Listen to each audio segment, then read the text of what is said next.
Pelican Bay State Prison, California. The SHU that broke inmates. It sits at the edge of the continent, where the redwood forests meet cold Pacific air and the land feels forgotten.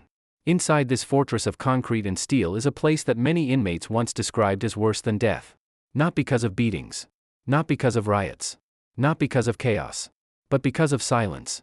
For decades, Pelican Bay State Prison housed what became one of the most controversial housing units in American correctional history, the Security Housing Unit. The SHU. A windowless world. 23 hours a day in a concrete box. Years without touch. Sometimes decades without sunlight. Men entered with sentences measured in time. Some left with something far more difficult to measure. What does isolation really do to a human being? To understand that, we have to step inside.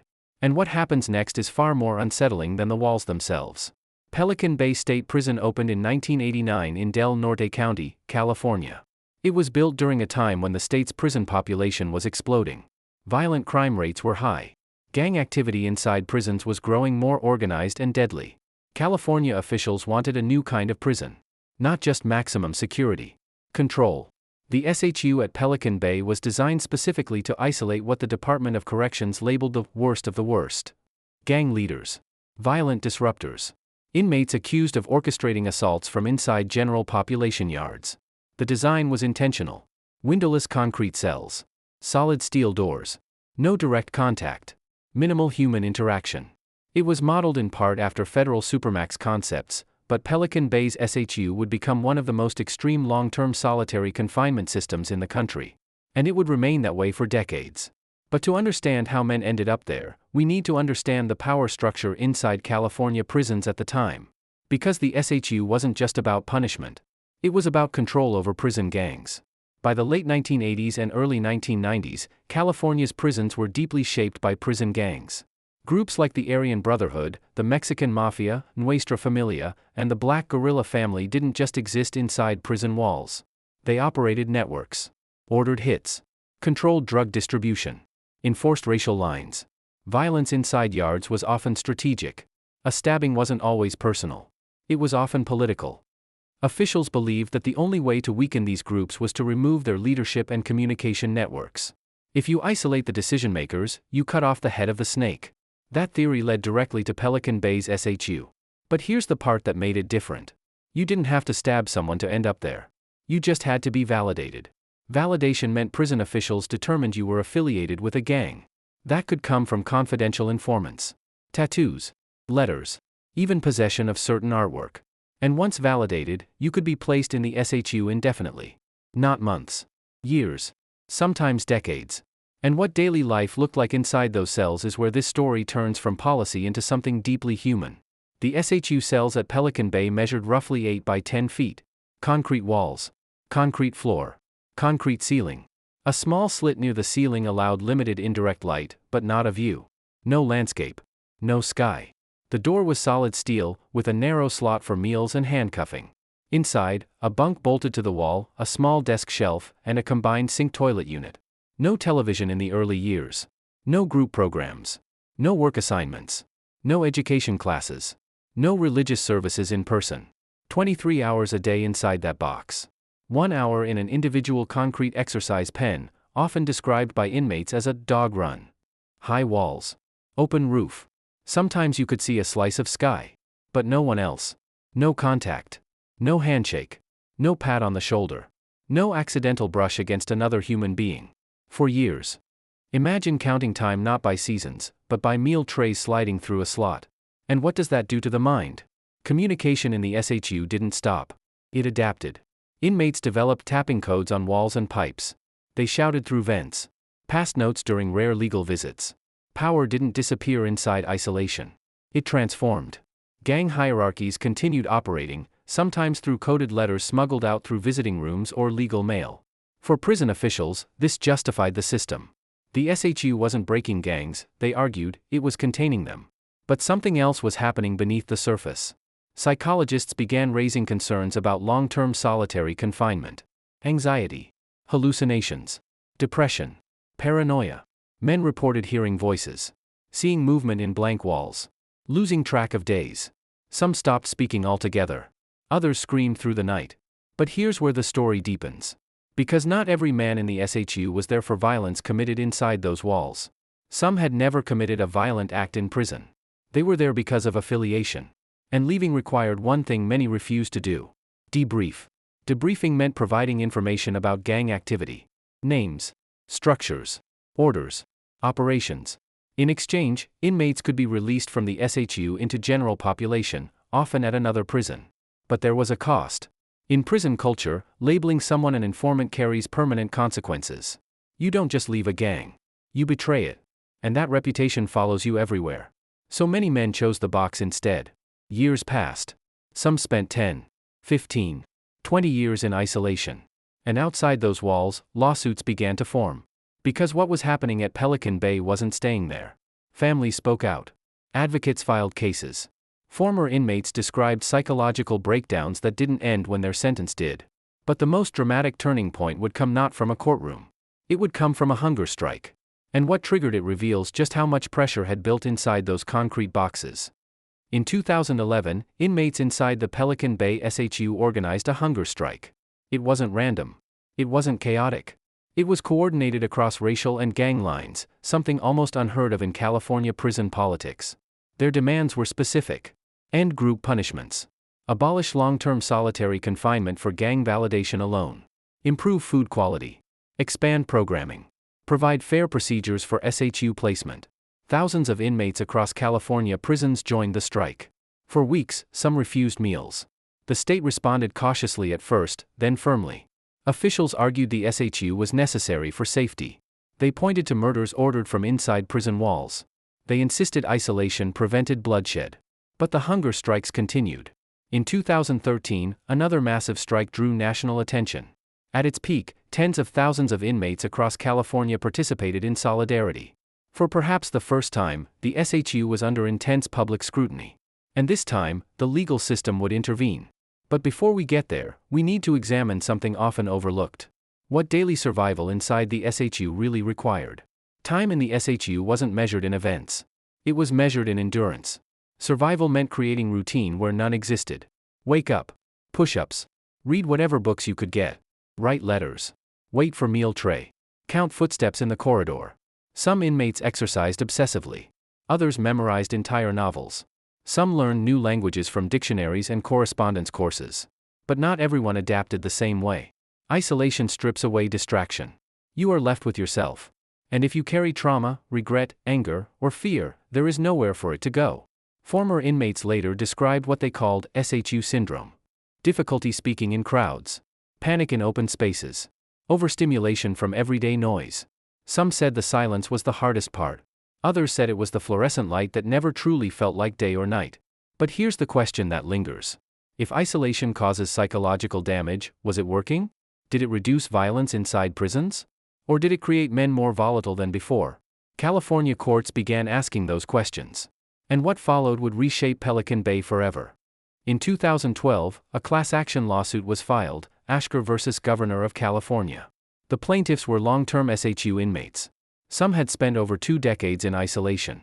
The lawsuit argued that indefinite solitary confinement based solely on gang validation violated the Eighth Amendment's prohibition on cruel and unusual punishment. It also challenged the due process procedures used to keep inmates in the SHU. The case moved slowly, but pressure mounted. Experts testified about the psychological impact of prolonged isolation. Correctional officials defended the system as essential to security.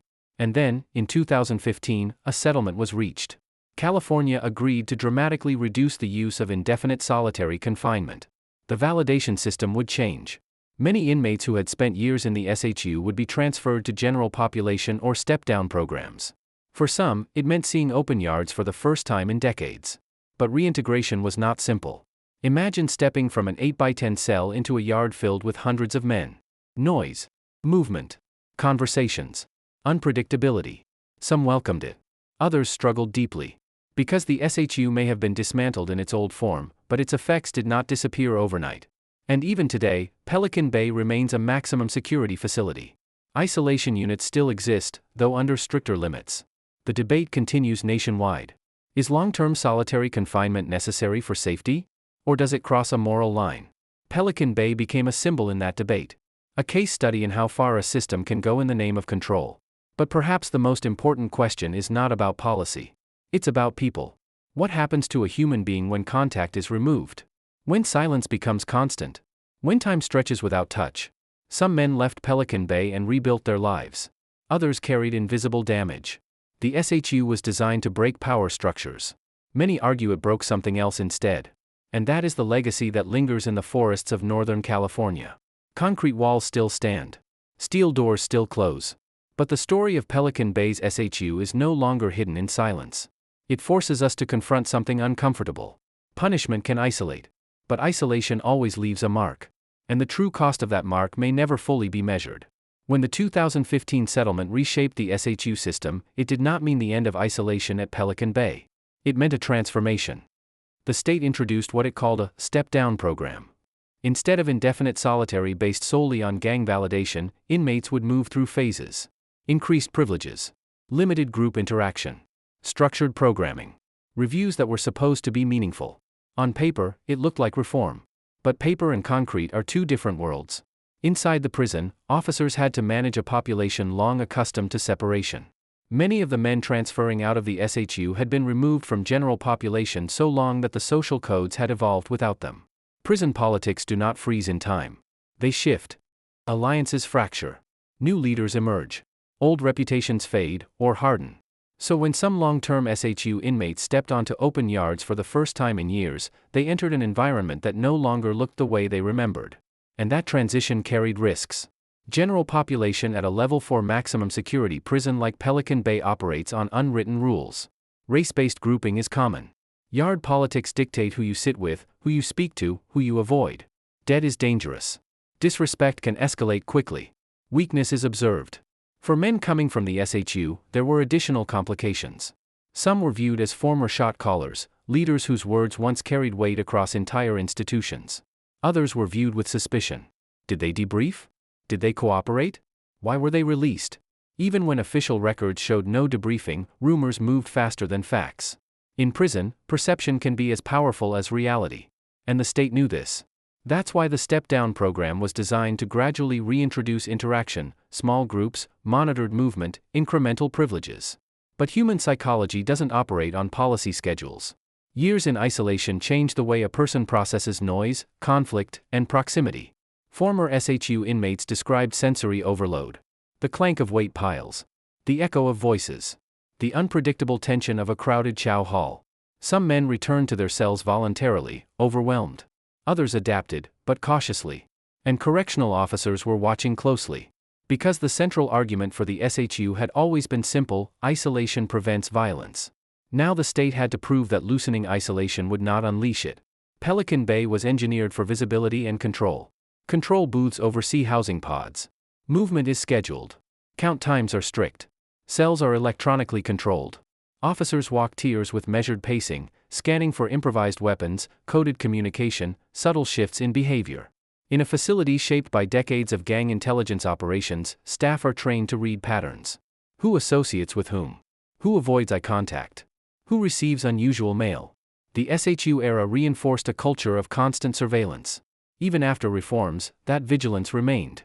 Because while public debate centered on solitary confinement, the daily reality for officers was maintaining order among men serving life sentences, many for violent crimes. This tension, between security and humanity, defines Pelican Bay more than any headline ever could. And it brings us to something rarely discussed outside prison walls. How correctional officers themselves were shaped by the SHU. Working the SHU was different from working general population. There were no casual conversations. No yard supervision. No educational programs to oversee. Instead, there was silence punctuated by metal doors, tray slots, and the occasional eruption of anger from behind steel. Officers conducted cell extractions in teams, suited in protective gear when inmates refused compliance. They performed welfare checks. They logged movements that were minimal but constant. For some staff, the SHU represented control and order. Fewer spontaneous fights. Predictable routines. For others, it was mentally taxing. Spending shifts in near silence. Managing individuals who sometimes deteriorated psychologically. Enforcing policies that were under increasing public criticism. When the hunger strikes unfolded, staff were placed in an unusual position. They were the face of a system under national scrutiny. Inmates refusing meals. medical staff monitoring vitals, administrators negotiating demands. Tension ran high, but large-scale violence did not erupt. That fact alone complicated the narrative. If thousands of inmates could organize a peaceful hunger strike across racial and gang lines, what did that say about the power structures the SHU was meant to contain? And that question unsettled both critics and defenders of the system. During the 2013 hunger strike, some participants refused food for nearly 2 months. Medical teams monitored weight loss, blood pressure, organ function. Court orders loomed over the possibility of force feeding, though California ultimately avoided large-scale implementation. The strike leaders issued statements describing the SHU as a system of sensory deprivation. They argued that validation procedures were opaque and nearly impossible to challenge. They also did something unprecedented. They called for an end to racial hostilities between prison gangs. Inside a system historically divided along racial lines, that declaration carried weight. It suggested that prolonged isolation had created an unlikely coalition. Men who once ordered violence against one another were now unified in a single demand: change. That unity didn't erase decades of conflict. But it demonstrated that even in isolation, influence traveled. And it forced California to reckon with a difficult reality. The SHU had not erased gang identity. It had preserved it, sometimes strengthening loyalty through shared hardship. So if isolation didn't dissolve gang structures, what exactly had it achieved? For supporters of the SHU, the argument remains direct. Violent leaders cannot command assaults if they cannot communicate. Remove them from general population, and you reduce orchestrated bloodshed. Statistics in the years following reform have been debated. Some point to fluctuations in prison violence as evidence that isolation still plays a necessary role. Others argue that alternative management strategies, intelligence gathering, behavioral programs, targeted supervision, can achieve similar outcomes without prolonged solitary confinement. But beyond numbers lies the human cost. Former inmates released from the SHU after decades described basic tasks as overwhelming. Grocery stores felt chaotic. Family gatherings felt suffocating. Eye contact felt intrusive. Some reoffended. Some withdrew into isolation outside prison walls. Some became advocates, speaking publicly about the psychological impact of solitary confinement. Their testimonies complicate the narrative of justice. Punishment is meant to serve accountability. But what happens when punishment extends beyond the sentence itself? When a man completes his time yet carries invisible consequences that shape every interaction? Pelican Bay forced that question into public view.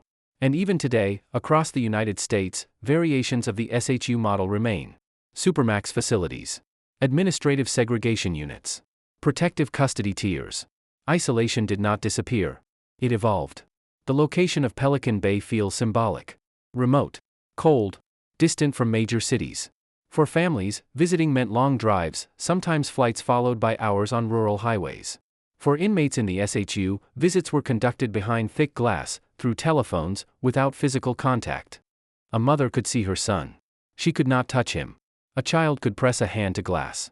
The glass did not respond. Years of that separation compound. And when reform allowed some of those men into general population, contact visits slowly returned. A handshake.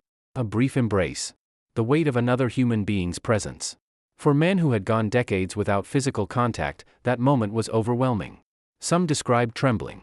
Others described disbelief. Human touch, something most people experience daily without thought, became almost foreign. And that may be the quietest legacy of the SHU. It turned ordinary human experiences into something extraordinary. Today, the original Pelican Bay SHU still stands, though its function has changed. Long-term indefinite isolation as it once existed has been curtailed. Reviews are mandated. Time limits are clearer. But the architecture remains. The cells are still 8 by 10. The doors are still solid steel. The corridor still hums under fluorescent light. History lingers in concrete. The men who spent decades their age now, some still incarcerated, some released into a world that moved on without them. And the debate continues beyond California. Federal courts. Human rights organizations. Correctional associations. Is prolonged solitary confinement a necessary safeguard? Or does it cross into cruelty when measured in years instead of days? Pelican Bay became the proving ground for that argument. And its story refuses to settle into a simple conclusion. Because on one hand, prison systems must manage real violence. On the other, isolation carries consequences that ripple far beyond prison walls. Control versus cost. Security versus sanity. The SHU at Pelican Bay embodied that tension more starkly than almost anywhere else in America. And perhaps the most unsettling truth is this: the experiment lasted decades. We are still measuring its results. As the fog rolls in each morning over Northern California, the prison stands quiet against the coastline. Inside, doors still close. Count still clears. Lights still hum. But the era when men disappeared into silence for decades has left a permanent mark. Not only on those who lived it, but on a system forced to ask itself how far punishment should go, and whether breaking structures ever justifies breaking people.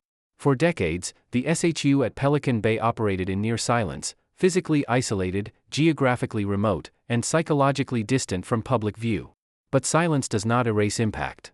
The men who spent 10, 20, sometimes more than 25 years inside those concrete cells are no longer statistics in a policy debate. They are aging fathers, grandfathers, former gang members. Some are still incarcerated. Some are free. All carry the imprint of isolation. And the prison itself remains a symbol, not just of punishment, but of an era when the American correctional system believed that the most effective way to control violence was to remove human contact almost entirely. Was it effective? In some measurable ways, perhaps. Organized assaults decreased when certain individuals were separated. Intelligence networks were disrupted. Immediate threats were contained. But long-term questions linger. Did isolation dismantle gang structures, or did it solidify loyalty through shared suffering? Did it reduce violence, or merely postpone it? Did it protect staff and inmates, or create a different kind of damage that surfaced later? These are not rhetorical questions. They are the unresolved legacy of Pelican Bay. If you stand in that corridor long enough, you begin to understand something unsettling. The design is intentional. No decoration. No color variation. No distraction. Every element reinforces sameness. Day blends into night. One year resembles the next. Inside those walls, survival meant discipline. Mental structure. Internal resistance. Some men read every book they could obtain. Some wrote thousands of pages of letters and legal briefs. Some exercised relentlessly in 8x10 spaces. Others deteriorated slowly, quietly, without spectacle. There were no dramatic riots in the SHU. No daily chaos. The damage, when it occurred, was often invisible. A man who stops speaking. A man who fears open spaces after release. A man who cannot sleep without total silence. These outcomes rarely make headlines. But they endure. And as California scaled back indefinite solitary confinement, the nation watched. Other states examined their own supermax units. Courts began scrutinizing extended isolation with greater intensity. Pelican Bay became more than a prison. It became evidence. Evidence in legal arguments. Evidence in human rights reports. Evidence in personal testimony. And in that way, its influence stretched far beyond Crescent City. There is something symbolic about the ocean beside Pelican Bay. Relentless. Cold. Unforgiving. Yet constantly moving. The prison system, too, evolved slowly, often under pressure, sometimes under protest, occasionally under court order. The SHU did not disappear overnight. It changed because men inside concrete boxes refused food. Because attorneys filed motions. Because families spoke publicly. Because experts testified about the limits of the human mind. And because, eventually, the question could no longer be ignored: how long is too long for a human being to sit alone? The answer is still debated. Some argue days. Some argue months. Some defend years in extreme cases. But almost no one now defends decades without meaningful review. That shift in thinking is part of Pelican Bay's legacy. The SHU was designed to break chains of command inside prison gangs.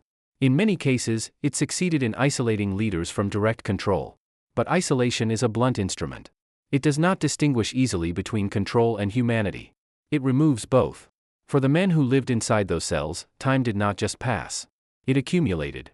And when they finally stepped into sunlight, whether after years or decades, they carried with them something intangible. Silence. Not the peaceful kind. The heavy kind. The kind that lingers even in crowded rooms. Pelican Bay still stands. It still houses some of California's highest security inmates. It still operates under strict protocols. But the era when a man could disappear into a concrete box for decades based solely on affiliation has ended. What remains is the lesson. Punishment can be measured in years.